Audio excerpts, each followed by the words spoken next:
네, 체험 사례를 말씀드릴 유산화 제품 먹은 지 5년 된 45세 김유란입니다. 네, 반갑습니다. 그 외에 먹은 지 얼마 안 되신 분들의 얘기는 그냥 많이 들으시지만 5년 정도 먹은 사람 얘기 또 궁금하실 것 같아가지고 제가 자진해서 말씀드려 보겠다고 했어요. 너무 사진과 자료와 내용들이 방대해서 그거를 좀 몇 개 추리느라고 좀 힘들었습니다. 그래도 시간이 별로 없으니까 몇 개만 말씀드릴게요. 제가 이제 사실은 30대 시절을 다 출산으로 보냈어요. 30세에 애 낳고 한 2년 있다가 또 애 낳고 그리고 먹고 살만할 때 한참 뭐 5년인가 지나서 6년인가 지나서 이제 39세 10월 29일 날 셋째를 낳았어요. 이렇게 30대를 새 아이를 출산하고 양육하고 출산하고 양육하면서 이렇게 시간을 보냈습니다. 이거 저예요. 골룸 아니고요. 저예요. 여기 되게 되게 가난해 보이지만 30평대 아파트예요. 제 행색이 너무 없어 보여서 가난해 보이죠? 비루해 보이죠? 저 때, 어, 앞머리 탈모가 시작이 됐어요. 저 때 둘째를 낳고 나서부터. 음. 정말 그때 30대 초반의 나이에 얼마나 심적으로 힘들었을지 상상이 되실까요? 그래서 사실은, 어, 이때 사진을 아예 찍질 않았었어요. 몇 개 없더라고요. 네, 이런 앞머리. 이런 시간들을 보내는데요. 둘째를 아이를 낳고서 좀 예뻐지고 싶은 마음이 강렬한 거예요. 왜냐면 이렇게 앞머리가 탈모고 몸도 뚱뚱하고 그러니까 30대에는 어떤 생각을 했냐면 조금 시간이 지나면 저절로 날씬해지겠지? 이런 생각을 했어요. 왜 우리 20대 때 조금 덜 먹거나 하면 금방 살이 빠지잖아요. 저도 똑같은 생각을 했는데 보세요. 20대 때 아가씨였어요. 결혼한 지 얼마 안 돼서 아이를 낳았어요. 연달아서 낳았어요. 제 몸이 사실은 아줌마라고 생각을 안 했고, 좀만 덜 먹어도 살이 빠질 거라고 생각했습니다. 근데 그게 여의치 않더라고요. 그래서 아예 작정하고 내가 고강도 PT와 식이 조절을 하겠다. 그런 마음으로요. 제 몸매를 이렇게 만들었어요. 둘째 낳고. 괜찮죠? 이거 포토샵 한 거 아니에요. 나쁘지 않죠? 이렇게 만들었는데요.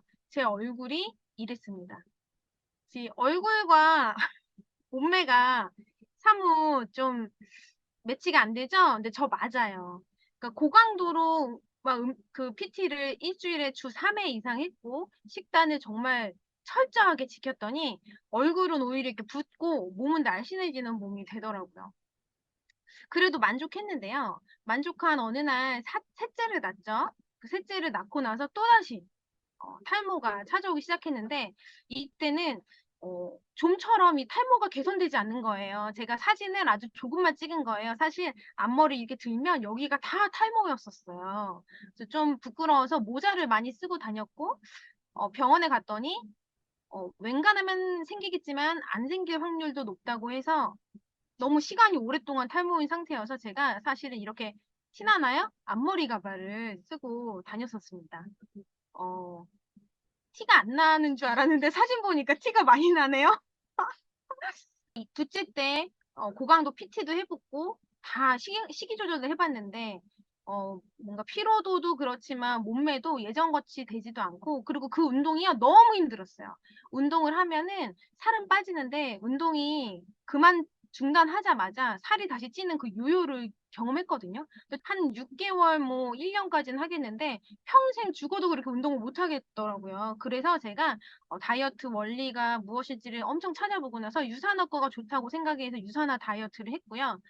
유산화 다이어트를 하고 난 이게 며칠 전 저희 사진이에요. 뭐 얼굴은 이쁘게 나오지 않았어요. 근데 뭔가 전체적인 분위기나 쉐입이 그냥 진짜 아줌마 같진 않은 거예요. 정말 내가 나를 보면 너무너무 아줌마 같았는데 그냥 좀 그냥 멋스러운 중년의 느낌? 그런 느낌이 들어서 제가 사진이 마음에 들어서 가져와 봤고요. 그리고 요거는 화장을 입술만 바른 상태에서 저를 찍은 거예요. 근데 되게 건강해 보이죠? 전처럼 막 얼굴이 되게 부어 있지 않죠? 그래서 가져왔습니다. 저도 사실은 유산화 제품을 5년간 먹으면서 뭐 되게 엄청 날씬한 몸매까지 가봤다가 조금 찌는 상황? 그러니까 찌는 상황이 지금 제 사진의 모습이에요. 이런 상황까지는 유지해봤어요. 누가 봐도 마른 몸은 아닌데 제가 어느 순간 막 술 먹고 삶을 엉망진창으로 사는 순간도 5년 안에 있지 않았겠습니까? 그래서 저는 이렇게 몸이 다소 옷을 입으면 꽉 쨍기고 뚱뚱하진 않은데 뭔가 비루해 보이고 살쪄 보이고 뭐 바지가 다 껴서 불편할 때 저는 유산화 다이어트를 해요. 뭐 엄청나게 빡세게 하는 게 아니라 하루에 2번 유산화 그 쉐이크를 밥 대신 먹는 걸 합니다. 근데 그것만 일주일에서 2주일만 해도 제가 5년간 먹었잖아요. 그러니까 몸의 밸런스가 어느 정도 맞춰졌는지 한 2주일만 해도 제 몸이요. 이렇게 변하더라고요. 이거 합성한 거 같죠? 맞죠? 마치. 이 정도로 한 2주일 만에 옷이 헐렁헐렁해지고 전체적인 쉐입이 달라지고요. 근데 몸무게는 엄청나게 차이가 안 나요.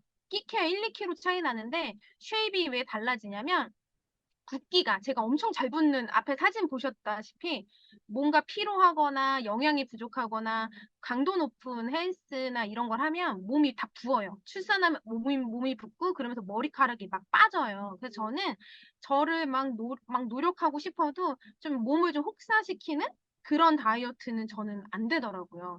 그래서 가장 간편하고 피부 결이나 머리카락 빠짐도 없이 할 수 있는 그 다이어트가 저는 유산화가 가장 적합해서 이거 해볼까 저거 해볼까 헤매지 않고 그냥 유산화로만 이렇게 건강 관리를 하고 있습니다.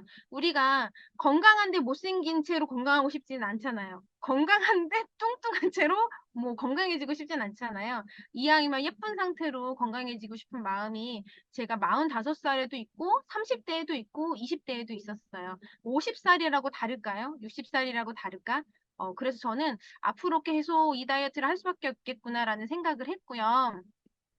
그리고 저 첫째 아들인데, 혹시 이게, 저희 아들은 지금 중학교 1학년인데, 요 사진, 세 가지 사진의 공통점이 보이시나요? 옷이 다 달라요. 한번 보이세요? 목에 수건을 이렇게 감싸고 있는데, 저게 얼음을 이렇게 넣어가지고 냉동시킨 그런 손수건이에요. 왜 해줬냐면, 아이가 아토피가 너무 심해가지고, 그 땀이 조금만 나거나 열이 오르면 너무 고통스러워하고 붓고 상처가 너무 심한 거예요. 제가 저때 당시에 아이 아토피가 너무너무 나를 너무 괴롭히니까 사실은 엄청 많은 것들을 해봤어요. 한약부터 뭐 그 병원 가서 비싼 로션 발라보고 너무 많은 행동을 했는데 제가 좌절감이 되게 컸어요. 뭔 짓을 해도 안 되니까 나중에는 그냥 덜 괴롭기만 해라. 땀 나면 덜 따갑고 열이 좀 나면은 더 많이 긁으니까 최대한 덜 긁어라. 이 마음을 이렇게 수건을 항상 목에 싸줬었거든요. 다리가 지금 제가 사진을 거의 안 찍었어요. 그때 당시에 자포자기 상태여서. 다리 보시면은 상처가 있는데, 사실은 저 상처가 뭐 생식기 주변, 팔, 모든 접히는 모든 구석에 다 있었기 때문에, 생식기가 좀 가려울 수 있잖아요. 남자아이니까. 그 동네에 그 아줌마들이 혹시 어린아이가 자위를 하는 거 아니냐라는 오해를 받을 정도로, 그러니까 가려우면 이렇게 만지잖아요. 그 생식기 부위를. 그래서 약간 어렸을 때부터 그런 색안경의 그런 시선을 많이 감당하면서 아이가 살았더라고요. 근데 저는 이제 포기 상태니까 모른 척하고 좀 도피하고 싶었는데 어느 날 초등학교 때 이제 초등학교 학교를 갔는데 아이들이 저를 보다가 어머 시유 엄마예요?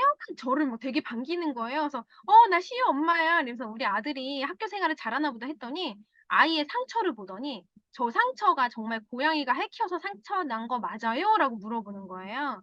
근데 실제로 저는 고양이를 키우지 않았어요. 그러니까 아이들이 왜 너 상처 뭐야? 라고 하니까 우리 아들이 저한테 말하진 않았지만 너무 이게 부끄러운 거죠. 아토피라고 말하기 부끄러우니까 고양이한테 핥혔어라고 말을 하고 다녔더라고요.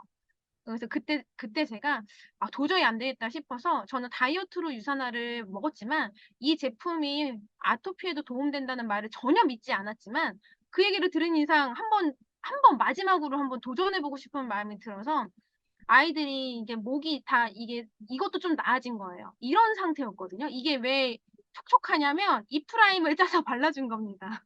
그러니까 너 매일매일 이프라임을 짜서 발라줬어요. 보이세요? 우리 아들의 얼굴이나 팔, 목 모든 곳이 저랬어요. 근데 계속 발라주다 보니까 어, 목 같은 데는 나아지는데 눈가나 얼굴이 이렇게 붉게 피부가 막 벗겨지더라고요. 벗겨지는 게 거의 1년 정도 됐습니다. 1년이 지난 후에 유산화 제품을 먹고 나서 1년 차에 저렇게 얼굴이 색깔이 뭔가 검무티티하면서 각질이 막 올라오고 이곳저곳 붉고 막 누가 봐도 정말 아픈 애처럼 저런 모습이었어요. 1년이 지나고 나서. 근데 진짜 기적처럼 딱 1년까지만 그렇고요. 1년이 딱 지난 후부터는 모든 게 말끔해졌고요. 아이가 더 이상 긁지도 않고 아토피에 대해서 고통스러워하지도 않아요. 그래서 이렇게 각질이 떨어지더라고요. 온몸에. 제가 사진을 많이 안 찍었는데 여기 목에 각질이 떨어지는 거 보이세요? 떨어지면서 새살이 계속 나더라고요. 지금 우리 아들은요, 이렇게 아토피 때문에 간식을 못 먹던 아이였는데, 지금 보이세요? 길거리 먹방 하고 있어요. 먹방. 너무 창피해. 그 어디든 가도 먹방을 하고요. 그때 어렸을 때 소원이 뭐였냐면, 과자 같은 거 먹는 거였어요. 안 먹였거든요. 근데 지금 완전 과자에 환장하고 먹고요. 지금 중학교 1학년인데 1학기 때 보통 옷을 넉넉하게 맞추잖아요. 2학기가 돼서 다시 꺼내 입으려고 하니 성장이 너무 좋아서 이 옷이 이미 넉넉하게 맞춘 교복조차 들어가지 않을 정도로 건강해졌습니다. 건강을 원하신다면 망설일 시간에 선택하셨으면 좋겠다 그런 생각을 했고요. 마지막으로 제가 하나 더 보여드리고 싶은 게 있어요. 유산에서 좋은 점? 좋은 점이라고 하면은 옛날에는 아토피 때문에 가려워서 안 긁는 시간이 없었는데 긁는 시간이 이제는 긁는 시간이 없는 것 같아서 옛날에는 막 목에서 피나고 막 여름이면은 땀 쫄쫄 흘리면서 상처 때문에 아파 죽는데 지금은 간지럽다는 느낌이 들질 않지. 정말 체험 사례도 무궁무진하게 많으신 우리 김유란 강사님의 체험 사례를 들었는데요. 와, 그 고강도 PT를 한 그 몸과 매치되지 않는 부은 얼굴. 저는 항상 이제 우리 김유란 강사님의 이 매일매일 예뻐지는 모습을 보다가 저 사진을 보고, 그리고 반복되는 탈모가 이렇게 심했을 거라고는 생각지 못했는데, 지금 정말 점점 매일매일 아름다움을 갱신하고 계시는구나, 이런 느낌이 드는 체험 사례였고, 또 거기에 내가 다이어트로 시작했지만, 내 아이의 아토피까지, 그리고 교복을 다시 맞춰주면서도 웃으면서 다시 맞춰줄 수 있는 그 폭풍 성장까지 체험 사례 너무 감사히 잘 들었습니다. 어, 이 아이의 먹방을 보고 내일부터 해독을 시작해야 되는 저는 조금 되게 부러웠네요. 근데 항상 그 행복함이 눈에 보이는 게 정말 세상에서 가장 건강한 삶을 나누고 계시기 때문에 더 그런 모습이 보이는 것 같고, 자, 두 번째 우리 강사님께서 기다리고 계시는데, 이분은요, 간호사, 피부 전문가. 그래서 지난번 피부 을 한번 해주셨는데, 다들 기억하시죠? 화장품도 그 근육의 결에 따라서 어떻게 바르는지가 매우 중요하다고 그걸 알려주셔서 저 아이라인 바를 때 여기까지 다 바르고 있거든요. 그리하여 시리즈로 피부 특강이 진행이 되는 오늘 그 첫 번째 시간입니다. 어, 저희 강진 리더님께서 어떤 이야기를 해주실지 너무너무 기대되고요. 오늘도 귀 쫑긋, 눈 크게 뜨고 같이 좀 두드릴 준비해 주시면 더 좋으실 것 같아요. 자, 강진아 강사님 준비되셨나요? 네, 화면 준비됐습니다. 공유하겠습니다. 안녕하세요. 박수 쳐주세요. 제가 오늘은 우리 지영님이 말씀하셨듯이 두들기고는 재밌는 게 없어요. 아쉽게도. 그 이유는 제가 그 강의를 이제 부탁받으면서 어떻게 할까를 고민을 했는데요. 다음 시간부터는 재밌어질 수 있어요. 다음 시간부터는. 근데 이게 왜 고민을 했냐면 어떻게 이해를 시켜야 될까? 이게 그 가장 큰 중요성이었어요. 그게 뭐 잠깐 얘기를 하자면 이래서 피부가 막 예민해. 예민하신 분들은 피부가 좋아지길 원하잖아요. 그쵸? 그럼 저에게 어떻게 좋아져요? 그럼 이렇게 이렇게 하세요. 그러면 며칠 혹은 한 달 해보고 효과 없어요. 그리고 또 다른 거 막 인터넷에 찾아서 유튜브 보고 또 딴 거 막 찾아서 써. 그럼 그것도 효과가 없거든요. 그러면 그 이유가 뭐냐면 피부의 가장 구조, 그러니까 피부의 가장 근본을 이해하지, 인지하지 못하고 있기 때문에 행하는 잘못된 행동들이거든요. 그래서 이번 시간에는 저희가 앞으로 5주 동안 진행을 하잖아요. 그래서 재미는 없을 수 있지만, 근데 되게 재밌습니다, 여러분. 공부하는 거 별로 안 좋아하시죠? 근데 이거 재밌습니다. 왜? 요거를 알면 피부 관리를 집에서 이제 돈 주고 피부과 가지 않아도 될 정도로 가능해집니다. 그렇기 때문에 이번 시간은 조금 귀를 쫑긋하고 들으셔야 됩니다. 그래야지 다음 챕터를 계속할 때마다 조금 더 이제 좋으실 거예요. 그래서 이제 앞으로 5주 동안 이게 5차 동안, 2주에 한 번씩 5차 동안 진행될 것이 지금 여기 지금 PT 자료를 보시면 쭉 나와 있습니다. 그래서 오늘은 피부 구조와 피부를 이해하는 거, 피부와 우리 친해지는 거, 치네젤리처럼 친해지는 거, 화장품이란 여기 정도까지는 할 수도 있고 못 할 수도 있을 것 같아요. 그리고 일반 화장품이랑 셀라비브 그런 것들. 그 다음에 가장 우리 모든 여러분들이 궁금해하시는 피부 타입별, 치료 방법, 그 다음에 유지 방법, 이런 것도 안내해 드릴 거고요. 집에 디바이스 기기 하나 다 갖고 계시잖아요. 그런 거를 같이 사용할 수 있게끔 다 준비해서 다 하는 시간 등등 제가 5회에 걸쳐서 굉장히 재밌고 유익한 시간 많이 만들어 드릴 거예요. 그렇기 때문에 지금 몇 분이 들어와셨는지 모르겠지만 이 모든 분들이 어, 5번 내내 같이 만나서 끝까지 함께 했으면 좋겠습니다. 자, 그럼 다음 장 이제부터 시작할게요. PT를 좀 크게 해주셔도 돼요. 화면이 꺼져도 되니까 안 보이니까 PT 자료를 좀 크게 해주세요. 음. 왜냐면 요 그림을 잘 보셔야 돼요. 여러분들이 그림을 잘 보고 저의 이야기를 차근차근히 이해하셔야 돼요. 그래서 오늘은 뒷거를 못해도 좋아요. 이게 굉장히 중요하기 때문에 저는 오늘 여기에 올인을 할 겁니다. 그래서 PT를 크게 이렇게 화면에 크게 하실 수 있나요? 네. 각자 화면을 늘리실 수 있어요. 그래요. 저는 눈이 나빠서 저는 제 자료를 보면서 하겠습니다. 자, 이제 그림을 보시면 피부 구조 많이들 보셨을 거예요. 그죠? 보셨죠? 뭐 어떤 강의를 가시거나 피부를 하거나 늘 보여주는 게 이 피부 구조야. 근데 어김없이 나도 피부 구조를 보여줘. 왜? 중요하니까. 근데 좌측의 그림을 보시면 기존에 보셨던 그림하고는 조금 다르실 거예요. 제가 가장 쉽게 이해하실 수 있는 그림을 가져왔습니다. 밑에부터 보겠습니다. 자, 진피층. 가장 우리 피부에 중요한 피부 속이죠. 진피층 보시면 섬유화 세포라고 보이세요?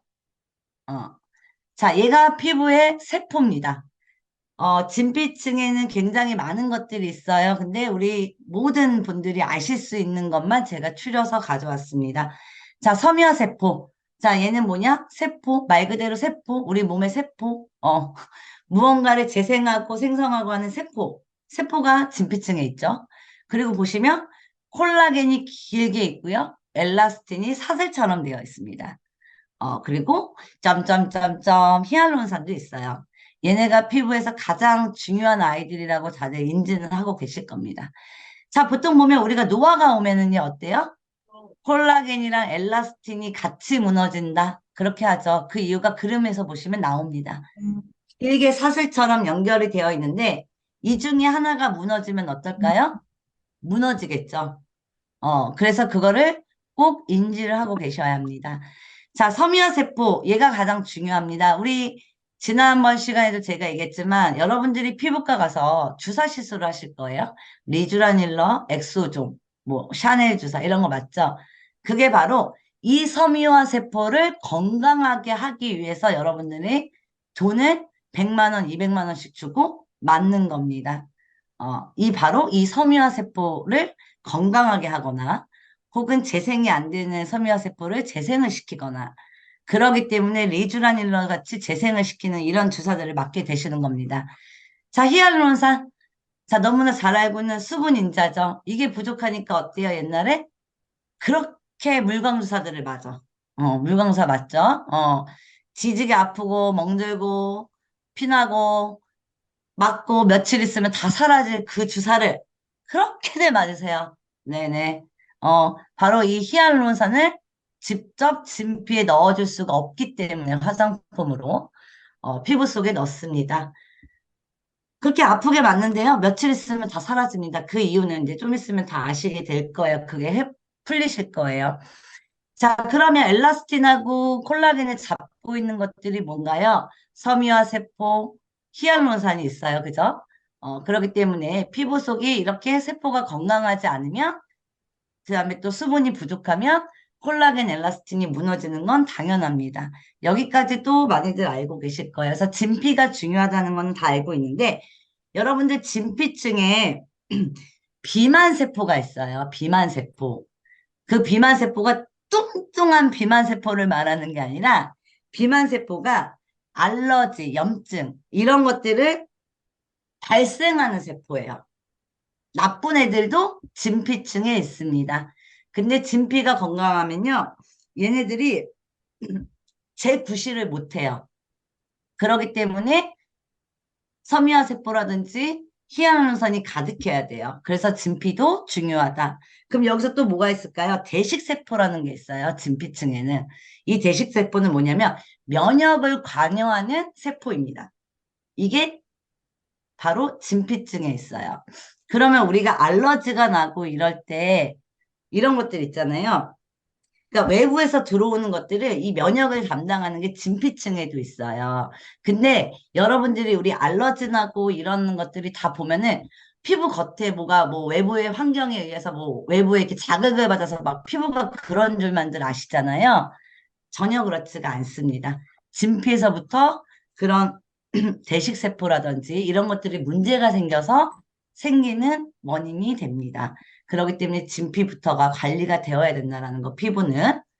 그게 매우 중요하죠. 자, 그 다음 넘어갈게요. 보시면 유두체는 안 보셔도 돼요. 아니요. 피부 사진이요. 유두체는, 그러니까 이런 이름을 기억하실 필요는 없어요. 그 위에는 표피인데요. 표피, 기저층. 얘가 되게 중요한 이제 핵심입니다. 앞으로 저희가 화장품을 할 때 이 기저층이 되게 중요합니다. 그 다음에 유국층이 보이실 거예요. 표피에. 자, 섬유화 세포는 진피에 있어요. 그죠?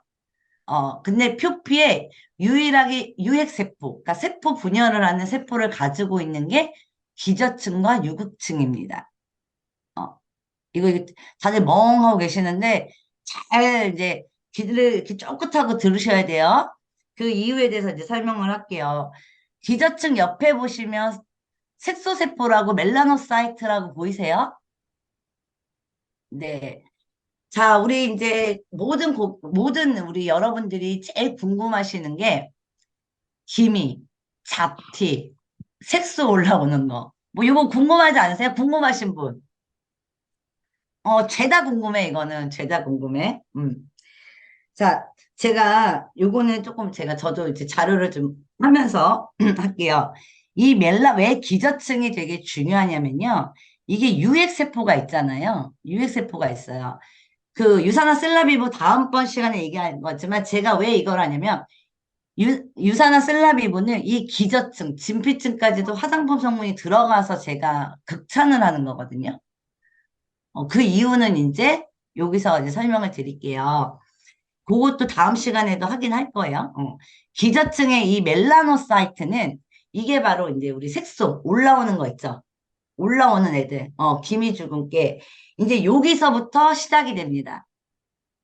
여기서부터 시작이 돼요.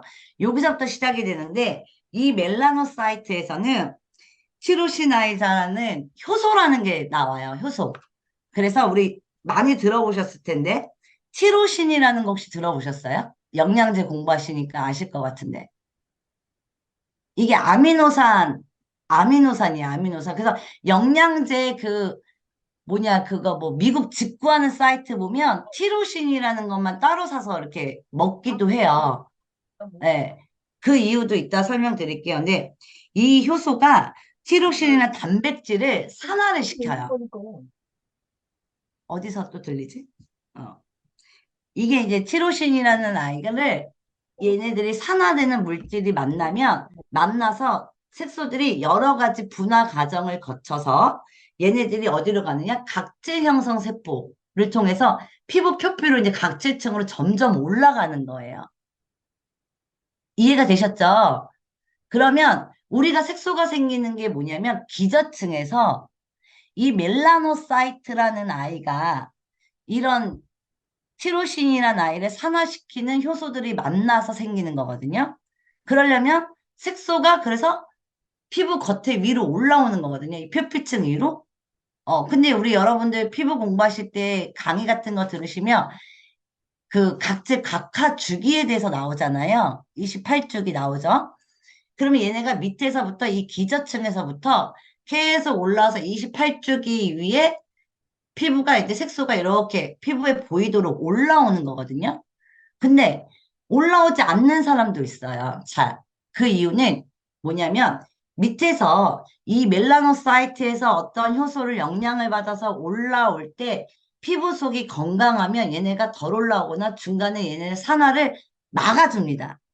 산화를 막아주는 거예요. 막아주면 어떻겠어요? 덜 올라오겠죠. 근데 이 산화를 막아줄 때 이 티로실이라는 아이는 음식으로는 안 돼요. 음식으로 해결이 절대 안 됩니다. 그래서 얘는 영양제 혹은 야채, 채소, 비타민C, 글루타치온 이런 것들을 좀 많이 먹어줘야 돼요. 그래야지 이 멜라닌 색소가 피부에 아이고 끊겨요? 자꾸? 지금 말이 끊겨요? 이 멜라닌 색소가 그래서 그런 것들을 많이 먹어줘야지 피부에 산화가 덜 돼요. 얘네들은 계속 매일매일 하루에 24시간 동안 피부는 계속 활동을 하거든요. 그럼 얘네 멜라닌도 계속 얘네들이 멜라닌을 만들어내려고 얘네가 단백질이랑 이 효소가 계속 결합을 한단 말이에요. 결합을 계속 하고 있는데 이때 결합을 할 때 우리가 이런 비타민C, 뭐 글루타치온이라든지 이런 영양소들이 충분히 들어가면 이 산화가 되는 것들을 방지할 수가 있습니다. 그러기 때문에 올라올 때 어떻게 써요? 색소가 덜 올라오겠죠. 그러기 때문에 그게 화장품을 써가지고 색소를 없앤다. 뭐 피부과에서 시술하는 거는요, 여러분. 이미 올라와 있는 색소를 좀 쳐내는 거예요. 근데 앞으로 올라올 색소를 치료하는 게 아니에요. 이해되시죠? 그러기 때문에 그렇게 여러분들이 화장품으로 이런 게 가능할까요? 안 가능할까요? 가능해요? 안 가능해요? 우리 주연님, 똑똑해. 가능합니다. 일반 화장품은 절대 가능하지 않아요. 근데 가능한 화장품이 있습니다. 다음 시간에 이거는 비밀을 열어드릴게요. 가능한 화장품이 있습니다. 자, 그렇다면 이 미백 기능성 화장품이라고 많이들 들어보셨을 거예요. 그죠? 우리 시중에 많이 팔잖아요. 이 미백 기능성이 바로 이겁니다. 활성 자체를 막아주는 역할을 하는 거를 미백 기능성 화장품이라고 하는데, 절대적으로 미백 기능성 화장품은 화장품의 구실을 하지 못합니다. 네. 그렇기 때문에 물론 안 쓰는 것보단 나아요. 안 쓰는 것보단 낫지만 절대 기능을 하지 못합니다. 그래서 여러분들이 아셔야 되는 건 절대적으로 피부가 좋아지려면 특히 색소. 자, 여드름 있는 아들을 두거나 여드름 피부 예민한 분들도 마찬가지로 똑같습니다. 지금 색소 얘기를 했지만요. 이 멜라논 사이트는 단지 기미 주근깨 같은 색소만을 하는 건 아니에요. 다른 색소들도 당연히 올라오게 하고 이런 활성산소를 막아줘야 되는 역할을 하는 거기 때문에 여러분들이 좀 들으셨으면 좋겠고요. 자, 그러면 넘어갈게요. 유국증 보시면 유국증도 제가 유핵세포라고 분명히 말씀을 드렸어요. 아니요, 그림이요. 유국증도 유핵세포입니다. 그래서 여기는 그 랑게란스 세포라고 여러분들이 많이 들어보셨을 거예요. 그쵸? 뭐 어디선가 들었어. 랑 무슨 무슨 세포. 이게 바로 무슨 세포냐면 피부에 침투하는 미생물을 막아주는 세포예요. 근데 그게 기능을 하지 못할 때 여러분들이 피부에 염증이 생기고 여드름 같은 게 유발했을 때도 밑에서부터 작용을 못하는 거거든요. 그렇다면 이거 유국층도 되게 중요하겠죠? 과리층 안 봐도 됩니다. 투영층 안 봐도 됩니다. 각질층 중요합니다. 왜 중요하냐? 각질층은 피부에 너무나 잘 아실 거예요. 외부로부터 나쁜 거는 지켜주고 좋은 거는 받아들이는 게 우리가 각질층이거든요. 어. 근데 어? 각질층 보면은 되게 막 여러분들 막 그 각화 주기가 28주기인데 하얗게 올라온다고 매일매일 각질 제거하시는 분 있어요? 차동숙님은 계속 하시나요? 각질 제거를?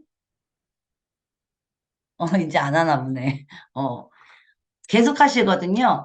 그렇게 되면 뭐가 되냐면 얘네들이 이게 나쁜 애들이 와. 그럼 야야 막아 막아 막아. 나쁜 애들 막아. 그리고 좋은 성분은 야 이제 들어와. 문을 열었다 닫았다 해야 되는데 이 열었다 닫았다를 너무 힘을 못 쓰게 만드시는 거예요. 너무 지나친 각질 제거. 그것들이 야 닫아 이러고 있는데 이 힘을 못 쓰게 만드시는 게 여러분들이 잘못된 이제 이 화장품 관리를 쓰시기 때문에 이제 그렇게 되는 겁니다.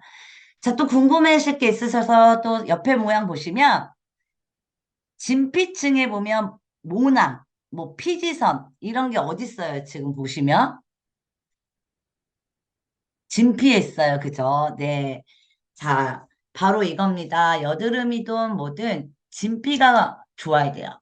진피가 건강해야 돼요. 그쵸? 근데 우리 대부분이 여드름이 있으면, 물론 여드름 이미 올라온 여드름은 올라온 거는 이미 염증들이 다 해서 올라온 거예요. 그쵸? 그렇기 때문에 얘를 없애면, 여드름 치료가 너무 깨끗해, 완벽해, 로 박수들을 치죠. 근데 좀 있으면 또 올라와. 왜? 밑에가 해결이 안 되었기 때문에. 진피가 해결이 안 되어 있는데 어떻게 여드름이 해결이 되겠습니까? 그쵸? 어. 그래서 여러분들이 보셔서 아셔야 되는 거는 지금 반드시 우리가 화장품으로 개선을 하든 뭘로 개선하든 피부가 좋아지려면 진피와 표피층 밑에 있는 기저층 유국층이 건강해야 되거든요. 어. 그래야 얘네들이 색소도 안 올라오고 건강한 피부를 유지를 하실 수 있는 거예요. 근데 대부분의 사람들이 어떤 거를 하냐면 피부 표피에만 신경을 써서 바르거든요. 네, 그것부터가 잘못되셨다는 거를 오늘 얘기를 꼭 드리고자 제가 지금 요 앞을 이렇게 장황하게 설명을 사실 드린 거예요. 왜냐면 대부분 아마 여기 계신 분들도 마찬가지예요. 이미 기미가 올라왔어. 올라왔는데 이거 화장품 쓰면 좋아진다면서 왜 안 없어져? 그건 안 없어지죠. 안 없어져요. 왜? 이미 아까도 말씀드렸죠. 이 밑에서 산화되는 거 억제돼서 올라오지 말아야 될 것들이 이미 올라와 버렸잖아. 그쵸? 그러면 앞으로는 어떻게 해야 돼요? 이미 있는 거는 그냥 피부과 가서 치료하세요. 혹은 제가 또 얘기했죠. 눈에 보이는 건 색소는 화상 같은 애들이라 밑에서 뽀글뽀글뽀글 하고 있어요. 근데 얘네가 피부가 건조해지면 이 표피층이 건조해지면 확 올라와서 눈에 확 띄게 된다고 그랬잖아요. 근데 피부에 수분이 가득하면요. 얘네가 조금 색소가 흐려져 보이는 거예요. 지난번 시간에도 말씀드렸지만 그러면 어? 색소가 없어졌네, 흐려졌네, 이런 말씀들을 하실 거예요. 근데 사실은 색소가 없어진 건 아닙니다. 그럼 여기서 중요한 건 뭐냐면, 여러분들이 다른 분들에게 화장품을 뭐 추천하거나 뭘 할 때도 아셔야 되는 거, 이거 바르면 미백에 좋고, 이거 바르면 색소가 없어져요가 아니라, 앞으로 올라올 것에 대해서 덜 올라오게 하고, 예방이 되는 거고, 또 하나, 가능한 거는, 제가 쓰면서 지금 느끼는 가능한 거는 색소가 흐려집니다. 그 이후의 비밀은 바로 기저층하고 유구층이 건강해지기 때문입니다. 네. 조금 이해가 되셨을까요? 피부라는 건 여러분들이 당연히 진피층이 좋아야 된다는 건 당연히들 알고 계실 거예요. 그죠? 근데 대부분이 화장품으로 진피까지 흡수가 될까요? 네, 절대 안 됩니다. 절대 안 되죠. 그렇기 때문에 우리가 화장품으로는 절대 제가 얼마 전에 그 화장품 연구원하고도 얘기했지만 요즘은 콜라겐 저분자라고 그래가지고 콜라겐을 이렇게 발라서 흡수시키는 제품들이 많이 나오잖아요. 그쵸? 음. 우리끼리 하는 말 있습니다. 그 피부 속에 들어가? 내가 그랬어요. 했더니 아니요. 절대 안 들어가죠. 근데 왜 니네 회사 그렇게 광고해? 그럼 어떻게 해야 먹고 살아야 되는데. 어. 이게 현실입니다. 이게 현실입니다. 그렇기 때문에 여러분들 절대 화장품은 피부 속에 들어가지 않습니다. 근데 제가 얘기했죠? 피부 속에 들어가는 화장품이 있습니다. 있습니다. 있고요. 그게 무엇을 개선시키느냐. 요런 아주 중요한 문제는 제가 다음 시간에 하도록 하겠지만, 여기서 하나 더 이제 말씀을 드리고자 하는 거는 뭐냐면, 여러분들 제가 그때 바디너리셔 꼭 쓰세요. 이런 얘기 혹시 들으신 거 기억나세요? 네. 그게 왜 그러냐면, 피부 표피가 건강해야 되거든요. 이 각질층이 건강해져야 되거든요. 요즘 같은 계절에요. 그래서 제가 이제 다음 시간에 조금 안내를 드리자면, 다음 시간에 요즘 같은 계절의 피부 타입별로 어떻게 이제 화장품을 어떻게 바르면 되고, 어떤 순서로 바르면 되는지를 아주 재밌게, 오늘은 되게 지루할 수 있어요. 이게 스터디고 하다 보니까 지루할 수 있는데, 그런 것들을 조금 풀어는 드릴 거예요. 근데 여러분들이 이거 보셨다시피 지금 피부 속에 이런 것들이 다 건강해야 되고 좋아져야 되니까 좋아져야 된다는 거. 또 하나, 제가 모든 환자들한테 이야기합니다. 화장품 잘 쓰고 시술 잘한다고 해결되지 않습니다. 색소는 제가 비타민 C 열심히 드세요. 비타민 A, B, C, D 열심히 드세요. 그게 이제 색소고요. 여드름 환자들 같은 경우는 당연히 비타민 C 먹어야 되고요. A 이런 거 먹어야 되지만 아연, 셀레늄 꼭 드셔야 되고 유산균 꼭 드셔야 됩니다라고 이거는 제가 유산화를 알기 전부터 했던 얘기입니다. 화장품만으로는 피부가 절대 건강해질 수가 없습니다. 이건 명심하셔야 돼요. 왜냐면 제가 아까 얘기했죠? 피부 속에 이런 것들이 좋아지려면 뭐가 좋아져야 된다고요? 왜 말을 못해? 뭐 제대로 안 들은 거야? 피부 속이 좋아지려면 잘 바르고 하는 것도 좋지만 이렇게 자꾸 어떠한 물질을 나와서 산화시키고 하는 것들을 막아주는 물질들이 들어가야 되는 게 가장 중요하다는 게 첫 번째고요. 두 번째는 우리 피부는 24시간 동안 계속 움직여요. 우리 인체에서 어쩌면 가장 바쁜 애들이 피부예요. 왜냐면 우리는 몸은 이렇게 있지만 얼굴은 어때요? 들이밀고 있잖아요. 그럼 계속 외부로부터 공격을 받고 있죠. 공격을 받으면 얘네들이 공격을 방어하기 위해서 계속 움직인다고요. 그리고 계속 수분을 끌어다 쓴다고요. 그렇기 때문에 피부라는 아이들은 제일 많이 활동하는 아이들이기 때문에 얘네들이 화장품만으로 견뎌내기는 쉽지 않습니다. 그렇기 때문에 얘네들이 화장품 플러스 반드시 영양 섭취를 해주셔야 되는 것도 있고요. 또 하나는 자외선 차단제 매우 중요합니다. 지금 아까 제가 말씀드렸죠. 저 기저층에 있는 멜라노사이트가 저렇게 깊게 있는데 자외선 저까 햇빛이 저까지 들어가겠어? 들어갑니다. 저렇게 깊게 들어갑니다. 자외선은. 그렇기 때문에 여러분들이 선크림 반드시 발라서 색소를 예방을 하셔야 되는 부분도 없지 않아 있습니다. 그래서 여러분들 제일 중요한 거는요. 이 피부 제가 맞아요. 진피층 중요하고 우리 지금 다 말씀하신 대로 이거 중요하지만 지금 이런 것들을 이렇게 알기 위해서 우리가 생각하고 있어야 되는 건 피부라는 게 겉에 단순히 화장품으로 내가 피부가 개선이 되고 치료가 될 거라는 기대는 전혀 하시면 안 된다는 게 지금 핵심이에요. 왜? 피부 속이 건강해져야 되기 때문에. 그렇다면 다음 시간에는 피부 속이 건강해질 수 있는 게 무엇인가를 제가 얘기할 건데요. 화장품으로 되는 게 있다, 없다? 있다. 화장품으로 개선되는 게 있다. 그거는 다음 시간에 비밀을 열쇠를 풀어보도록 하겠습니다. 선크림 열심히 바른다. 아셨죠? 선크림 진짜 열심히 발라야 되고 영양제 열심히 먹어야 되고 진짜 이거 중요합니다. 그래서 영양제 돈이 없어서 못 먹어요. 뭐 하시는 분들은 비타민 C라도 하루에 1200mg 드셔야 합니다. 최소 1200mg이 멜라노사이트에서 그렇게 효소가 들어왔을 때 어느 정도를 방어할 수 있는 기능을 한다라는 거. 그리고 또 하나 미백 기능성 화장품 의미 없다. 이거 중요합니다. 미백 기능성 화장품 의미 없다. 비싼 거 쓰지 말아라. 그리고 제발 유튜브 이런 거 찾아서 하지 말아라. 아까 요 얘기는 안 했지만 궁금하면 각자 건강 전문가들한테 물어봐라. 요런 이제 말씀을 드리면서요. 오늘은 요거 좀 지루하기도 하고 공부다 보니까 조금 더 어렵고 이렇게 느껴지셨겠지만 피부의 중요성을 아셔야 다음 시간부터는 재밌게 저희가 이야기를 해도 진도가 빨리빨리 나갑니다. 그렇기 때문에 다음 2주 후에 여러분들 지금 들어오셨는 45명 제 기억하고 있습니다. 하시고요.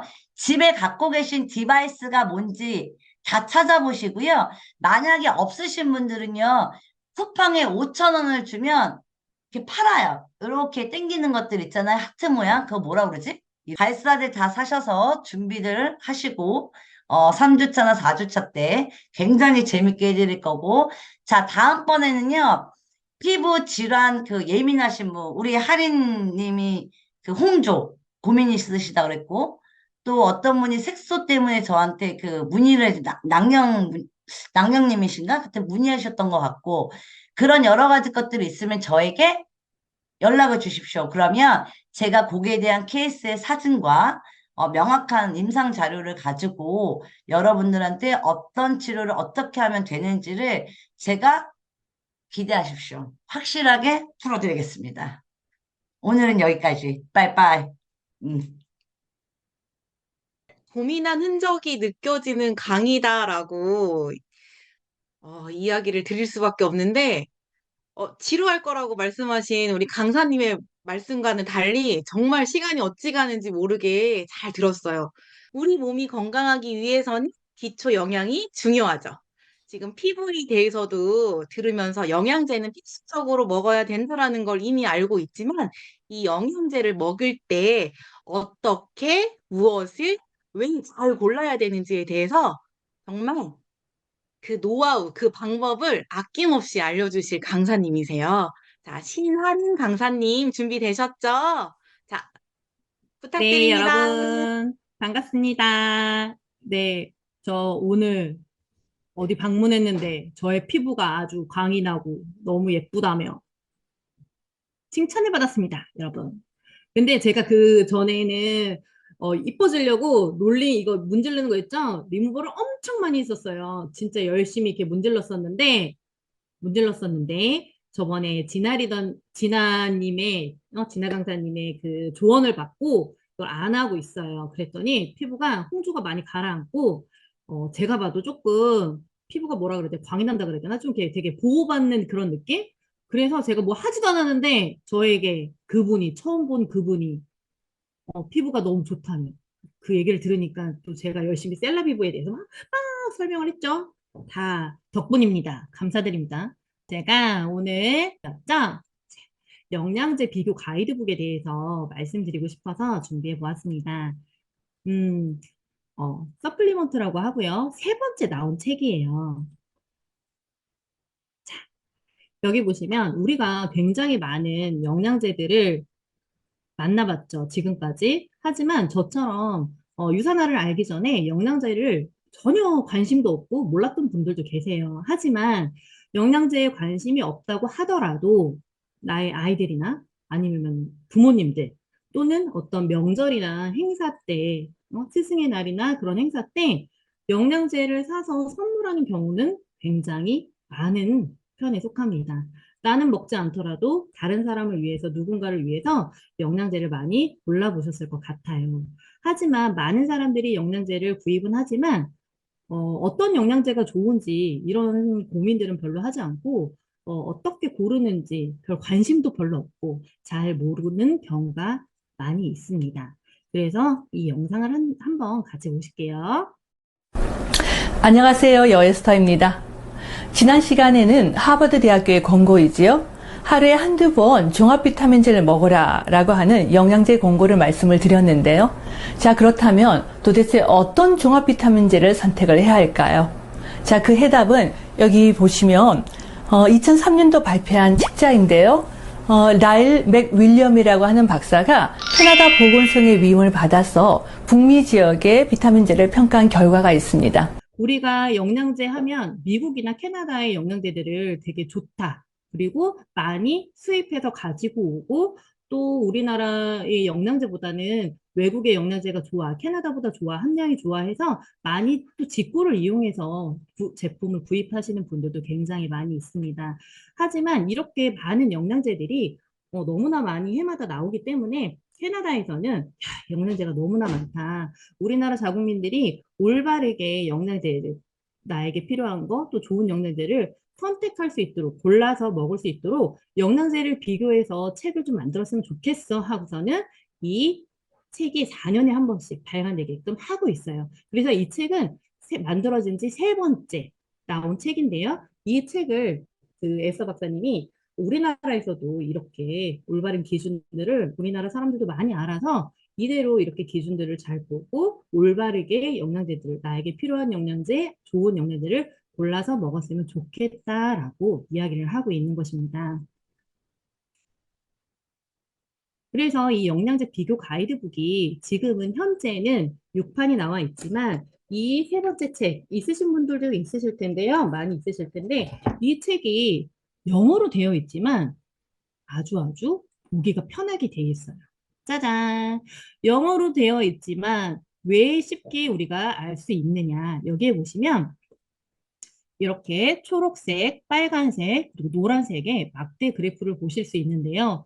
우리가 섭취하는 영양제에는 꼭 39가지의 영양소가 들어가야 합니다. 이거를 혼합 표준치라고 이야기를 하는데요. 1번이 비타민 A, 2번이 비타민 D3, 쭉쭉쭉쭉쭉 보면 39번이 아연이에요. 아, 영양제를 우리가 건강해지려고 먹으려고 하는데 이 내가 먹는 영양제에는 이런 영양소들이 꼭 들어가야 하는구나. 이것을 평가를 하는 거고 여기 보면은 그래프 아랫단에 보면 1번부터 39까지의 영양소 번호들이 쭉 있어서 내가 여기에 있는 영양소들이 다 들어있는지 확인하실 수가 있습니다. 그런데 여기 보니까 첫 번째 여기 보면요. 노란색 그래프들이 막대 그래프가 조금씩 보이는데요. 우리 흔히 신호등을 생각을 하시면 신호등에 3가지 보통 불빛이 켜 있습니다. 빨간색, 노란색, 초록색. 우리가 알다시피 초록색은요, 어때요? 안전해. 먹어도 됩니다. 노란색은 잠재적 독성이 있기 때문에 계속 먹으면 우리 몸에 쌓여서 어떻게 될까요? 장기 섭취했을 경우에 질병을 초래합니다. 여기 보면 여기 빨간색 보이시죠? 이렇게 잠재적 독성이 계속 먹게 되면 이렇게 빨간 경고등 켜지는 거예요. 먹으면 될까요? 안 될까요? 당연히 안 되겠죠. 우리는 영양제를 건강하기 위해서 또 질병을 예방하기 위해서 나의 지금 건강 상태를 유지하기 위해서 제품을 섭취하는데 내가 장기적인 섭취를 계속 한다고 해서 이게 나의 몸에 질병을 초래한다면 그 영양제는 먹지 않아야겠다는 걸 우리가 알 수 있습니다. 우리가 영양제를 고를 때 가장 중요한 것, 얼마나 안전한가. 내가 이 영양제를 먹었을 때 아무리 많이 먹어도 계속 장기적으로 내가 죽을 때까지 먹어도 안전한가? 그 다음 2번째, 여기 보이는 혼합 표준치의 이 조건대로 39가지의 영양소들이 다 들어있는가? 확인을 해야 되고요. 또 마지막으로 내가 영양제 이걸 먹고서 제품을 섭취하고 효과가 있어야 하는데 그렇죠? 효과가 있어야 되는데 효과가 하나도 없으면 내가 뭐가 더 많아한 거죠. 이 전문가가 해답이라고 이 알려주는 책은요. 내가 음식을 입으로 먹었어요. 그러면 위로 딱 내려가가지고 소화가 쭉 된 다음에 대장에서 수분이 빠지고 소장으로 내려가서 영양이 흡수가 됩니다. 하지만 영양이 흡수되지 않고 대소변으로 다 나가버린다면 내 몸에 남아있는 영양소들은 미미하겠죠, 효과가. 왜? 일을 해야 되는데 흡수된 게 없어. 그렇다면 이 영양제는 나에게 큰 도움이 되지 않는 것입니다. 여기 보시면 퍼센테이지가 이렇게 좀 보이고 있어요. 이거는 7.3%, 그 다음에 여기는 44%, 그리고 여기 옆에는 제가 이게 화면이 보이자, 아이고, 안 보이는데 여기 퍼센트가 이렇게 나와 있잖아요. 이 퍼센트가 뭘까 한번 생각해 보면요. 이 영양제들을 다 이렇게 평가를 했을 때 여러 가지 지표가 있어요. 총 14가지 있는데 안전하니 또 원료는 천연이니 합성이니 또 얼마나 효과가 있는지 먹었을 때 즉 생체 이용률 같은 여러 가지 지표들 총 14가지의 지표를 점수를 채점을 합니다. 그래서 점수화한 것, 종합평가 점수라고 생각을 하시면 되는데요. 예를 들어서 내가 10,000원어치를 사 먹었어. 10,000원짜리를 사 먹었는데 이 여기 7.3%라고 표시되어 있는 이것은 별 반개짜리 이것은 730원의 효과를 내가 보고 있다라고 생각을 하시면 돼요. 그렇다면 여기 아래 44%인 이 제품은 내가 10,000원을 주고 사 먹었을 때 4,400원의 효과를 내가 볼 수 있다라고 생각을 하시면 될 것 같습니다. 자, 대부분의 사람들이 저도 유산화를 만나지 않았을 때는 광고를 보고 제품을 많이 골랐습니다. 제가 먹진 않아도 소중한 분한테 예를 들어서 실화인데요. 제가 결혼하자마자 시부모님 댁에 가장 효도를 하겠다고 우리 부모님한테 효도를 하겠다고 가장 먼저 한 것이 뭐였냐? 허브 사이트나 어떤 비타트라를 이용해서 우리나라에서 사지 않고 굳이 함량이 높은 셀을 그렇게 사가지고 을 사서 실버 이런 걸 사가지고 떨어지기가 무섭게 꼬박꼬박 그 화장대 위에 정수기 옆에 그걸 그렇게 계속 놔드렸습니다. 근데 몰라서 그랬어요. 몰라서 추천을 받으려고 약국에 문의를 했더니 그거를 싹 꺼내주시면 이게 좋다고 하셔가지고 찰떡같이 믿은 거예요, 저는. 그리고 많은 분들이 광고를 하니까 그게 되게 좋은 거라고 생각을 한 거죠. 근데 제가 알고 보니 여기 나와 있잖아요. 5.2%예요, 5.2%. 그렇다면 나는 내가 10,000원을 주고 사 먹었을 때 이거는 520원만큼의 효과를 제가 본 거예요. 그리고 여기 영양소를 봐보세요. 독성은 없어. 빨간 그래프는 없지만 여기 노란색 있고요. 여기 안에 텅텅 비어 있어요. 그쵸? 없어. 영양소가 없는 거예요. 39번, 39가지 영양소가 여기 꽉 차게 있어야 되는데 영양소가 없을 뿐더러 별도 이 반 개밖에 없는 거예요. 반 개. 여기 책에 보면 별 3개 이하의 제품들은 그렇게 영양제로서의 효과가 없다.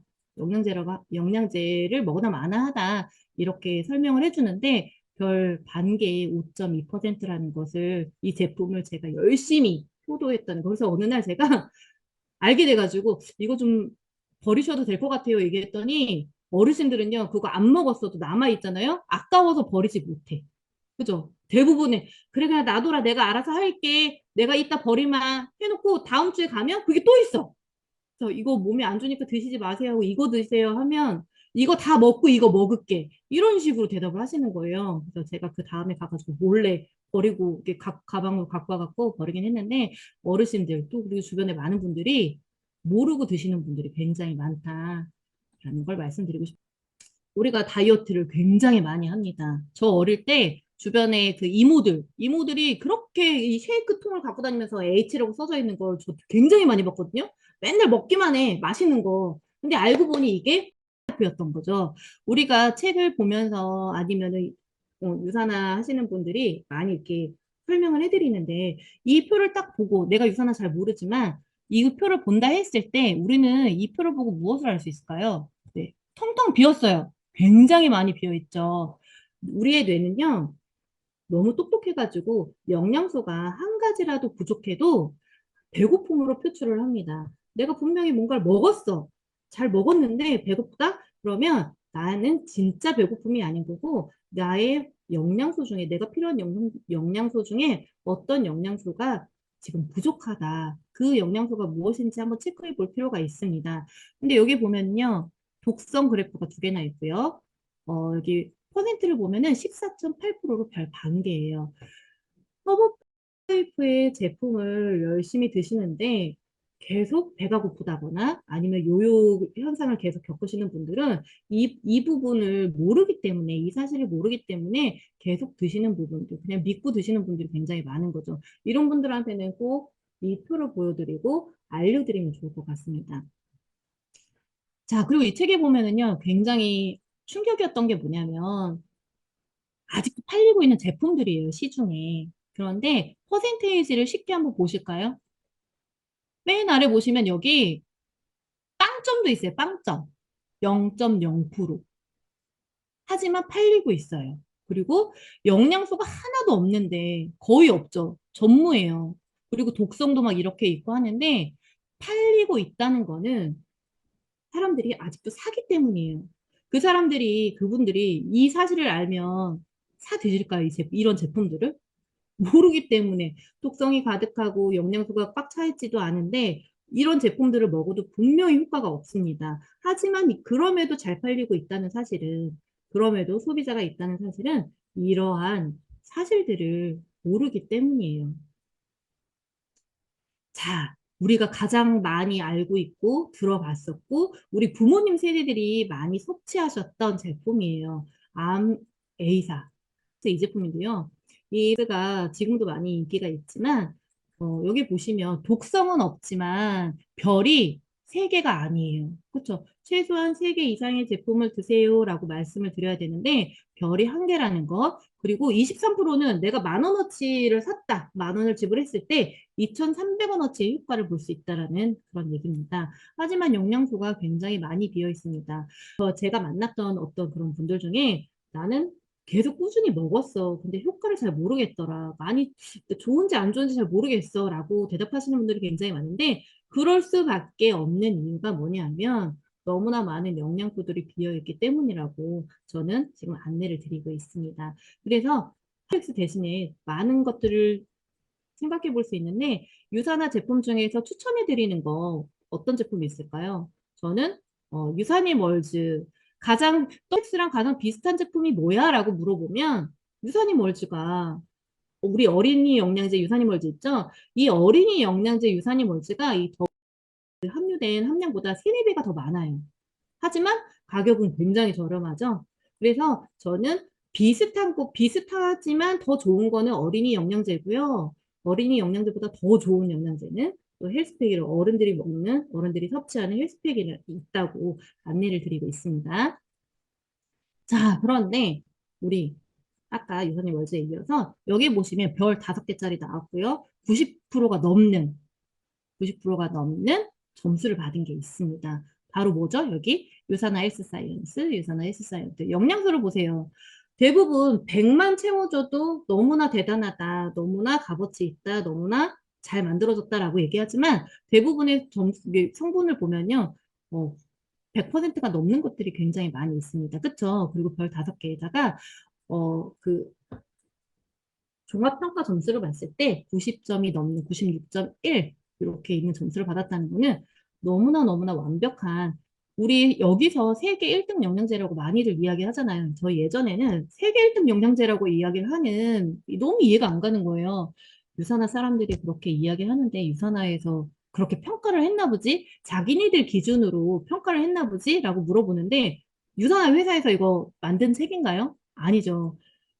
교보문고에서도 파는 책인 거잖아요. 아마존에서도 팔고 판매가 되고 있고 도서관에서도 도서관에서 대여해서 볼 수 있는 책인데 유산화에서 만든 책이 아니라 4년에 한 번씩 캐나다 보건소 위임을 받아서 발간되고 있는 책이기 때문에 많은 소비자분들에게 이 부분을 놓고 굉장히 설명을 해드리면 이런 걸 몰랐었다. 몰라서 내가 엉뚱한 걸 먹고 있었구나 라고 이야기를 하고 있는데요.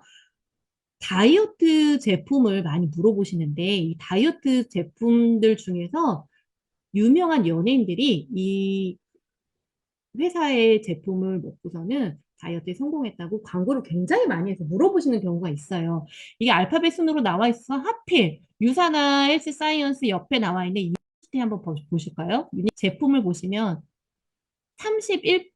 31%에 별이 1개 반입니다. 그쵸? 별이 1개 반인데요.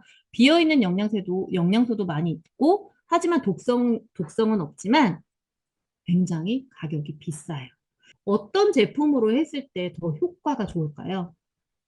31점을 받은 가 더 좋을까요? 아니면 90점 넘는 유산화 헬스 사이언스의 제품으로 해독을 했을 때 좀 더 좋을까요? 우리가 여기 보시면 세계 1등 영양제라고 발표되어 있는 게 이 책 뒤에 보시면 나와 있습니다. 서류 전형을 거쳐서 1000개 이상의 제품들을 꼼꼼하게 14가지의 기준을 쫙 해가지고 평가를 냈더니 여기 맨 위에 1등을 차지하고 있는 게 유산화 헬스 사이언스. 그죠? 우리는 계속 내가 선택한 이 영양제, 다른 사람들한테 안내를 하고 소개를 할 때 나만 먹을 수 없으니까요. 내가 너무 이 선택한 이 영양제가 정말 안전한지, 39가지의 필수적인 영양소들을 다 가지고 있는지, 얼마나 효과가 있는지 이 기준에 걸쳐서 이 꼼꼼한 깐깐한 기준들을 거치고 평가를 했더니 유산화 헬스 사이언스 제품이 1위인데 이 제품을 나만 먹지 말고 또 나의 가족에게 그리고 내 주변에 있는 분들에게 많이 알려주셔가지고 우리 좋은 영양제를 나만 먹지 않고 많은 분들이 잘 드실 수 있게끔 해야 되는 게 저와 또 여기 계신 분들이 해주셨으면 하는 그런 바람이 있습니다. 자, 여러분, 3가지가 뭐라고요? 첫 번째, 얼마나 안전한지. 그 다음에 39가지의 영양소들이 다 있는지 없는지. 그리고 얼마나 효과가 있는지. 이 3가지 다른 분들한테 꼭 이야기해 주시고요. 아무거나 먹지 말아라. 꼭 좋은 거, 내 몸에 도움이 되는 거 같이 먹자라고 소개해 주시면 좋을 것 같습니다. 이상 마치겠습니다.